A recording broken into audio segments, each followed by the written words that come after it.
जय जगन्नाथ मु दीपक स्वागत करुच्ची मो YouTube channel job alert Odisha को।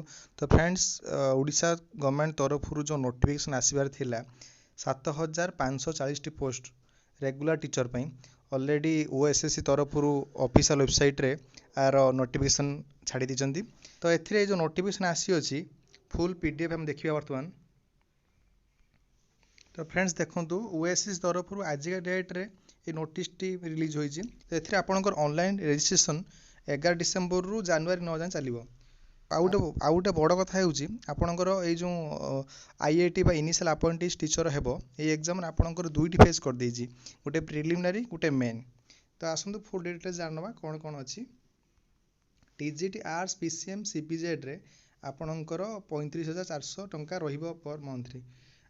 Hindi teacher Sanskrit teacher Telugu teacher Urdu teacher पर आपंकर 35,400 टका रहिबो।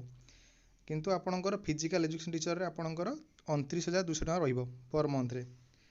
आपंकर जहाँ जहाँ थिला सब सेम अछि, बाकी आपंकर जो एग्जाम टिके करिछि से एग्जाम टी आपंकर दुईटा फेज कर देछि, गोटे प्रिलिमिनरी गोटे मेन। ए डिफरेंस देखंतु ए आपणकर जो दुईटी एग्जाम हम प्रिलिमिनरी एवं मेन ये दुईटी एग्जामिनेशन आपणकर एग्जाम टी एमसीक्यू पैटर्न रे हेबो। एमसीक्यू पैटर्न रे फास्ट आपणकर जो प्रिलिमिनरी एग्जामिनेशन हबो से एग्जामिनेशन आपणकर टोटल मार्क 100 रहिबो एवं 100 मार्क जो हबो माने प्रिलिमिनरी एग्जामिनेशन जो माने क्वालिफाई करिवे मनकर आपणकर टोटल वैकेंसी अछि 7540 टी आपणकर वैकेंसी बाहरी तार 5 गुणा पिलांकु से प्रिलिमिनरी एग्जामिनेशन से माने सिलेक्शन करिवे। से 5 गुणा पिलांकु से माने अलाउ करिवे मेन एग्जामिनेशन पई। आ मेन एग्जामिनेशन पिला माने जो माने जति की वैकेंसी बाहरथियो सेति लेवल पिला मानकु से माने ही नेबे। बाकी आउ जा थला सब ठीक ठाक अछि, आपणकर माइनस मार्किंग भी अछि, आउ सब ठीक ठाक अछि, जति जा चेंज होइछि।